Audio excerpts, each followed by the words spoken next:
On the 9th day of Christmas, guys, Fitter London gave to me 9 lunges. Okay guys, so before we go through the beginners, intermediate and advanced variations of the lunges here, I'm just going to show you a few tips just to make sure that your techers is on point. Alright, so all we're going to make sure here is that the lunging stance is getting the feet reasonably far apart. What we want to ensure though is that when we get the bend at the knee, we bend at both knees, and when you're at the bottom part of the lunge, your legs are both roughly at about 90 degrees. Okay, the next point is the torso. A lot of people, when they do lunges, they're slumped over like so. We like people to be nice and upright with the torso, bracing the abs nice and tight, hands across the chest or on the head. Okay, so they're the big things to remember: is the full range, roughly 90 degrees on each leg, torso nice and upright. A big mistake other people make as well sometimes is they go too far a stance. A, that reduces your range. B, it can place an excessive stress on the hip flexor. You might pull something, you don't want to do that. Equally, sometimes people might go a little bit too narrow, you know, and you're just reducing the muscle groups that you might want to activate when you get a nice neutral stance with the lunge. And we're going to carry that over into beginners, intermediate and advanced options. Okay guys, so the beginner's option, quite simply, we're just going to go for a static lunge. I don't mean static as in you won't be moving, so maybe it isn't a static lunge, but all we're going to do is take that stance, find your footing, find your angle as I showed you earlier, making sure that you're roughly at 90 degrees.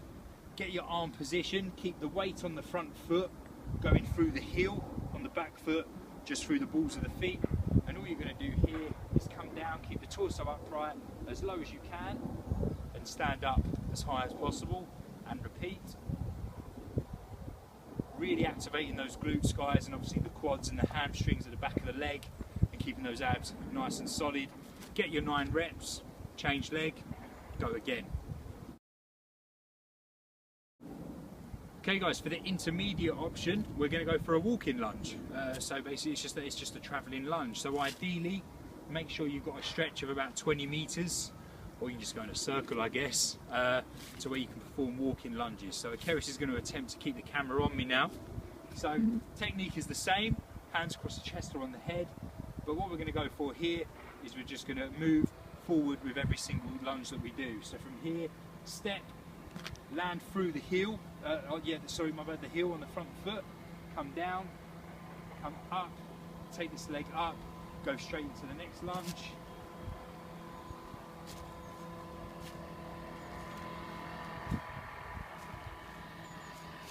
You get the point, right? It's like the Ministry of Funny Walks. Okay, so like I said guys, and keep going till you've done 18 in total and you've got your 9 on each leg. Right folks, so the advanced option, we're going to go for a plyometric lunge. Okay, so the way this is going to work is you're going to get your positioning. Again, find that sweet spot where you can bend, you're roughly about 90 degrees on each one. Hands across the chest or on the head. And all we're going to do here is we're going to switch legs on every single rep, jumping as high as we possibly can on the changeover, landing nice and soft on each lunge, and just keep going until we've hit the 18 reps in total, 9 on each leg. Alright, so it looks a little something like this. Keep that torso upright, guys.